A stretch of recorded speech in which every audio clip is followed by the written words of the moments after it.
Gaia, as we know it today, was not always peaceful, nor was it safe. There was chaos in the form of monsters. As there is with any living creature, you have degenerates, the evil in the world. But on the other side of that, there were kind and gentle creatures that some still considered monsters, but made peace with them to save the planet from being torn apart by hate and war.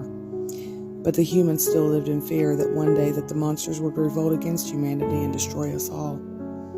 So they began to build strongholds to help protect everyone on the planet. There came a wise king who made a decision that would affect the kingdom for the better. He declared that all beings of Gaia, human or monster, had the right to live, the right to own land, the right to provide for their family, the right to exist. Peace eventually came to the planet, but there was still some who believed that they were inferior to the humans, that Gaia was theirs and would fight to the death for it. And everyone, human, monster alike, worried if there was an impending war in the future, which could be catastrophic for all the beings that reside on the beautiful planet we call Gaia.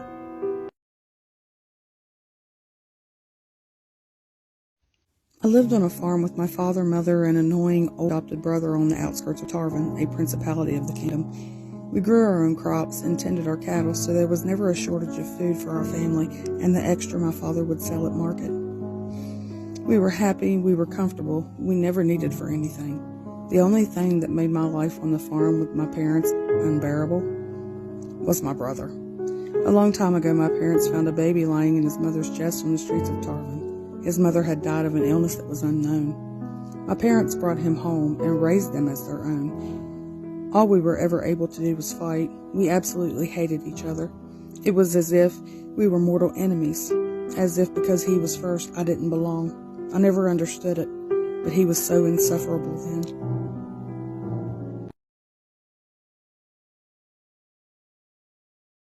My mother always told us we were special, that she loved us both the same.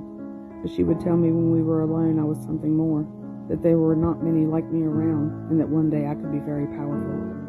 I would always wonder what she meant by that, not knowing what made me so special. I thought I was just like everyone else, until the day of my 15th birthday, when my mother asked if I would like to know what I was. Anxious and excited, I sat in awe of her words, not knowing whether to believe what I was being told. But after listening to my mother explain, I quickly realized I was no regular human. I was something more. She told me I could do things she wasn't able to. I was shocked. I could control the wind, as well as make plants blossom and produce quicker than normal. I could speak things into existence, cause things to happen that I never intended. She said that I was a Naga.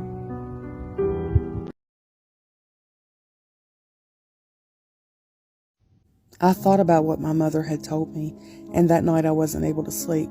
I kept wondering why my mother would think that I could be that powerful. I got up to get a drink of water and heard something coming from my brother's room. It was almost as if he was having a conversation with someone, but his was the only voice I was hearing. He sounded frightened. So I opened the door to ask if he was okay, but he froze and slowly turned toward me. He told me to go back to bed and shoved me out the door. So I went and got my water and went back to my room, where I sat awake all night wondering if my brother was okay. We might have hated each other, but he was still my brother, and I couldn't help but worry that he was ill or something had happened that he isn't telling our family. The next morning, I went downstairs to help my mother with breakfast. I told my mother what I had saw the night before. She seemed concerned and said she would try to find out what was going on and to help finish breakfast before my father came to the table. During the time it took to eat, my mind was going what seemed in like 1,000 directions. My 15-year-old brain couldn't handle the overload that was happening, and I ended up blurring out the rest of the time at the table.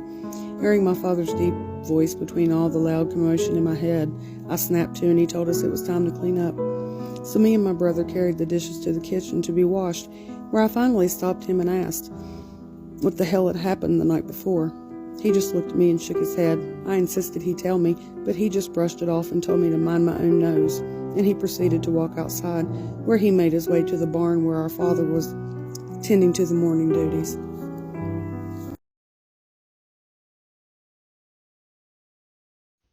After finishing the dishes, I politely asked my mother if she could further explain what she had told me the day before. She paused for a moment and asked me to take a walk with her.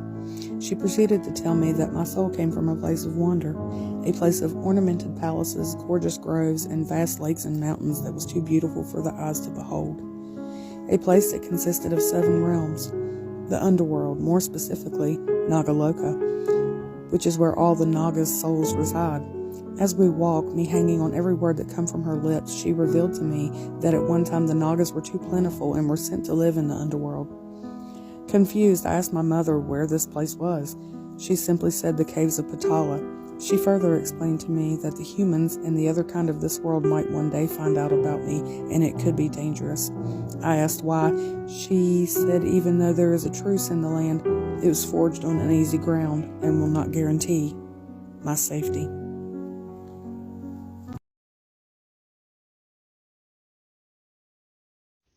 After listening to what my mother had told me, I was still in disbelief. What did all of this really mean, and why me? I didn't know what to think, what to do. The only thing I could think of is to somehow record everything my mother had told me. That way I could try and make sense of it a little at a time. I remember writing down everything in the old language of that time. I finished writing and tucked the piece of papyrus in my clothes to come back to when I needed to remember.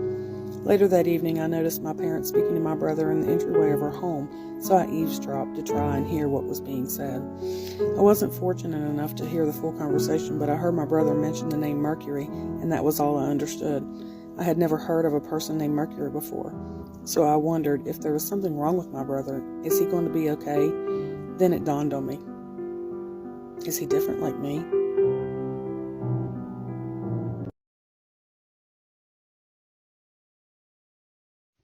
The next few weeks were quiet in our home. Our mother was making a trip to Tarvin almost every day. I asked her why, and she said there was business she was tending to. Then one day my mother came to my brother and I and asked if we could converse.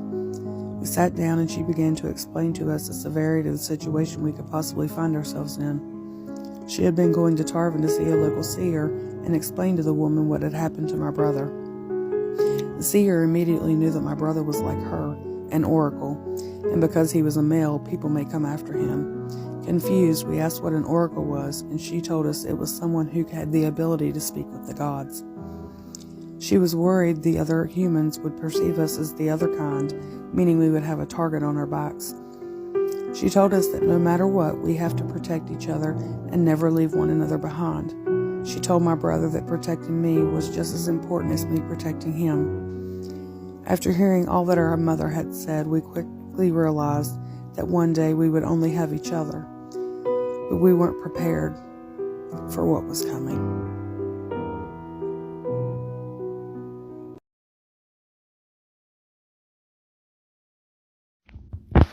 That night, while my mother and I prepared for bed, my brother asked if our father still needed help in the barn. She said no, and for us to go get washed up and get ready for bed. As I was turning down my sheets, I heard my father screaming outside. I ran to the hallway where I met my brother and ran down the stairs only to be met with our father running through the door screaming. It wasn't until then I realized there was something on the other side trying to get in. My father screamed at us to run, but we just stood there too scared to even move. Then he screamed again with a guttural voice saying to run, and our mother quickly ran to the door to help our father barricade the door. She looked at my brother and I and told us to run and never look back. I was too scared to move. My mother looked at me with tears in her eyes and tells my brother it's time to be the protector. My brother grabs my arm and pulls me back to the back door, fighting him the entire way to get back to our parents. When finally I saw the door break and the beast that was on the other side, almost as if it was a gigantic wolf from hell with fiery red eyes. It was terrifying, and the last thing I remember seeing is my father losing his life and hearing the mortal screams coming from my mother, as in no doubt she lost hers as well. My brother shook me and said, "Run, now." Running away, the only thing I could think about was the screams of my parents, and I would never see the people who raised my brother and myself again.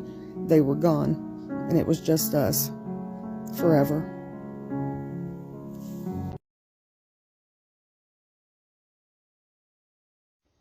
I remember running for hours when I finally told my brother I needed a break.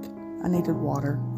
He agreed, and we found a stream to take a drink from and sat down on a nearby fallen tree, where we both started crying. We were broken. We watched our parents lose their life to a monster. I looked at my brother, who I had never seen cry a day in my life, lose it. I sat there for a moment and reached over to hug my brother. He looked up at me with tear-soaked eyes and asked what we were going to do. I wiped my own tears away from my face and told him we'd do as our mother said. We'd take care of each other. We'd protect each other. Otherwise, their deaths would be in vain. We sat there for a moment and decided we should move on. To where? We had no clue, because we knew we could never return home. The pain was too fierce. So we pushed forward, living off the land. Somehow my brother knew what plants were safe to eat and the ones that weren't. He became a great hunter, always able to get us a meal. We decided the best thing to do was to make ourselves resilient, trained to survive, and we did. We became warriors of our own time, pushing forward, never quitting, because the moment that we did, the pain came rushing back and it was too much for us to bear.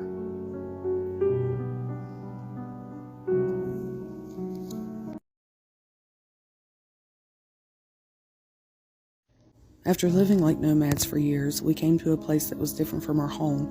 It was cold and had a white covering on the ground. The water looked like a sheet of glass and didn't flow like the waterways from home. My brother said we might be able to find food on the other side of the waterway. I was hesitant. I had never walked on frozen water before, but he assured me it would be fine. He stepped onto the ice and looked back and assured it would hold. He kept walking out onto the hard surface, and I felt more at ease. Watching him, I knew I'd be able to do it as well. I went to step down when I saw my brother stopped. He yelled for me to stay where I was. He turned around slowly, and that's when I saw it, a crack in the surface that grew with every step he took.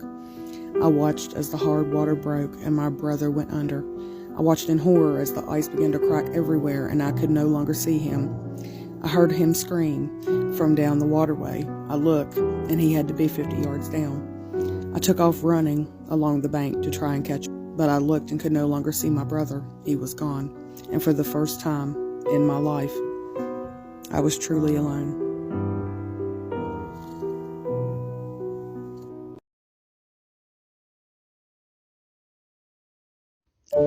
I looked for what seemed hours for my brother, but he was nowhere to be found. I found myself feeling that same emptiness I felt many years before. I fell to the ground and began to sob uncontrollably, ending in a frightening scream that echoed through the cold white forest. I sat cold and alone, and for the first time in a long time, I was afraid. I didn't know what I would do without my brother, but I realized he was gone, just like my parents. I laid down on the cold forest floor and thought of when I was a child, how comforting it was to be home, seeing the sweet smile of my mother, giving anything to annoy my brother one last time. But I knew our time had passed. Then I remembered everything my mother had told me, and an angry fire lit inside me, and it burned me to my core. It was because of this vicious monster that I am in the position I am in now, and I vowed from that moment I would have his head on a stake for all the world to behold. I reached inside the layers of my clothes and pulled out that crumpled piece of papyrus from long ago. It's time, I thought, and I said goodbye to my brother and set off to find the caves of Patala.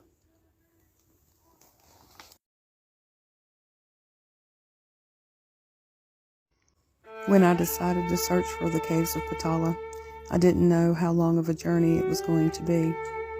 All I knew is I needed to find it because I had nowhere else to go. It was as if it immediately had a pull from deep inside that instinctively led me where I needed to go. Like my soul was connected. So I began my journey, and I traveled for many, many months, as if I had already known where it was all along. The closer I became, the stronger the pull I felt inside. I eventually crossed into a land with a lush jungle, with many different creatures, beautiful flowers, and I thought to myself, I could love this place. After what seemed like days inside the jungle, I came to a spot that was like a shimmer in the air. I reached out my hand to feel it. It felt very thin, and I wondered if it was passable. So I took a deep breath, not knowing what was on the other side, and went through the thin shimmer. When I crossed over, I opened my eyes to a completely different realm. How could it have went from a jungle to a cavern? I thought, this has to be the cave of Patala. Did I finally make it?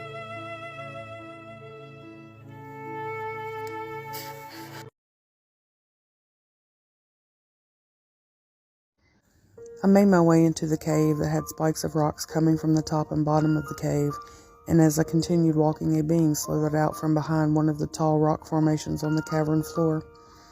The being looked as if it was half human, half serpent. At first I was frightened, but then remembered what my brother had taught me, never to show fear. The being spoke with a lisp to his words like a snake sounds when it hisses. He demanded me to stop, saying, "Halt, young mortal, you have no business here." I stood my ground and explained to him everything my mother had told me years ago. He looked at me confused and asked if I was sure if what my mother had told me was true. I assured him it was, and that I had come to find out who I truly am. He gracefully nodded and led me down the dark cavern. We reached the stopping point, and the being turned and looked at me only to say, "I stopped you only to tell you this. If this is what you truly choose, then you will forever reside where your soul truly belongs, never to leave or roam the world again, as we are forbidden to walk the surface of the world." I stood there with nothing left to lose and simply said, "Show me the way."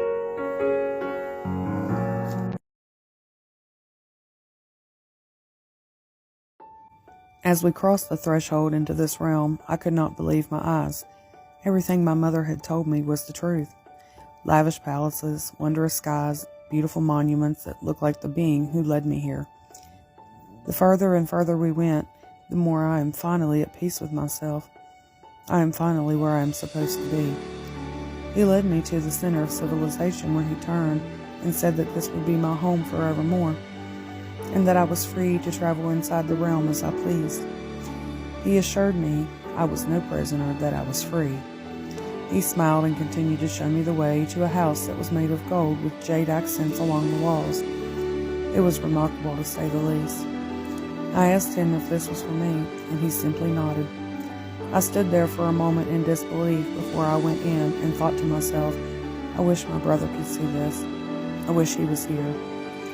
But I knew that that would never be, so I shook my head and walked in the door. I felt content when I was inside, as if it was mine all along. So with a deep breath, I accepted the fate that laid before me.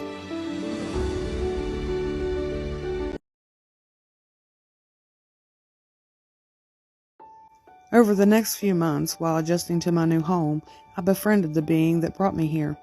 I learned that his name was Yoki, a very sweet but intense Naga. We were inseparable, and it reminded me of my brother, and I spent the next few years with him, teaching me all the ways of the Naga. I trained day and night, learning to control my powers, learning that controlling my temper was the most important lesson, because being a Naga means that I can speak things into existence. So simply saying the wrong thing can cause chaos, can cause pain and misfortune. But my favorite thing to do was help the flowers and plants of this wondrous place grow and flourish. I guess it was because it reminded me of the times I had with my mother in our garden, and that was a memory I never wanted to lose. Sometime later, Yoki came to me while I was tending to the flowers around my home. There was something I needed to see, and to hurry and come with him. He was always so nice and caring. I guess it was because he knew how much I truly missed home. But he persisted, and it was extremely important, so without hesitation, I followed my friend.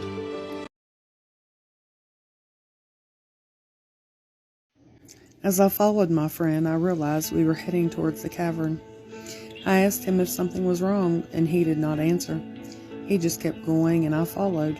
He looked sad. We came to the entrance of the cave, where he turned and said, "There is a human here that I believe you need to speak with." He moved to the side, and I looked towards a shimmering covering that I walked through only years before. I saw what seemed to be a man, and I walked closer. I got to the edge of the veil, and my eyes grew wide. I couldn't believe what I was looking at. It was my brother, my protector, my best friend. He spoke and said, "Guinea." I launched towards him, screaming, "Mikhail," only to be stopped by the veil. I suddenly remembered that I could not cross back. I was here for all eternity. My friend saw the distraught look in my eyes and said, "Remember everything I taught you, everything you trained for. But the only way for you to go back is if someone pulls you through, someone who does it from a place of love." I gave my friend a hug and told him thank you, and I would never forget him. I turned to my brother and felt the draw to this place break as he pulled me through the veil, where I felt his warm embrace once again.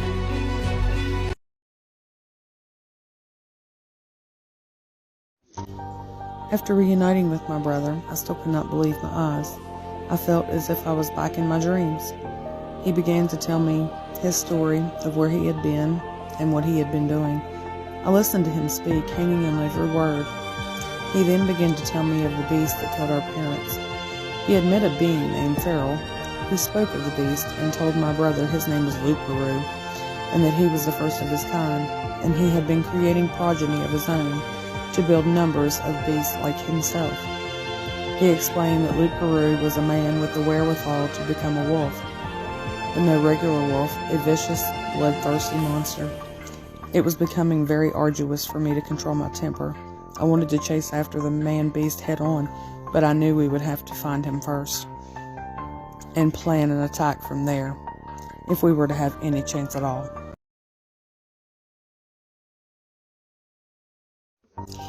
My brother had developed his oracle abilities over the years, and they were our only way to find Luke-Guru. My brother would converse with the gods of this universe, and they would give him direction on what could be done next. While traveling, I noticed a man standing in our path. I told my brother we should be careful, we do not know this man. He explained that the man was Nergal, one of the gods he frequently speaks with, and he was here to help. I was amazed that I could actually see him. Nergal spoke and warned us that we were getting dangerously close to Luke-Guru's den, and we needed to tread lightly. We thanked Nergal and continued forward, before we realized we were surrounded, undoubtedly by Luke-Guru's progeny. When lastly we recognized the blood-red eyes in the back of the crowd of beasts, we both knew who it was, as well as what was about to happen. We grasped one another's hand one final time while running straight into our last battle. We had our skin torn by the sharp claws of the beings we were at war with, teeth sinking into our flesh. With one last look at each other, we knew this day would be our last, but my blood boiled like lava, and I swore, as I took my last breath, I would one day return to take the life of the beast that took everything away from us, including our own lives.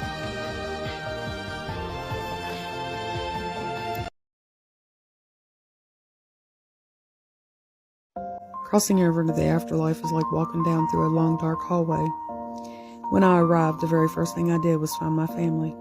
I thought we would all be together in bliss, but my brother decided to stay in Sheol, so I decided to stay with him. I saw my parents every chance that I could. After some time went by, I decided I wanted to help, so I was offered a new position in the afterlife, their very first monster hunter. I immediately jumped at the chance.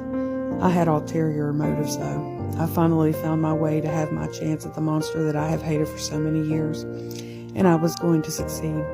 Later, my brother came to me with another job opportunity working behind the scenes, and with that I became the first soul to deliver the karma that was delivered on Gaia, good or bad, in the Karmafia.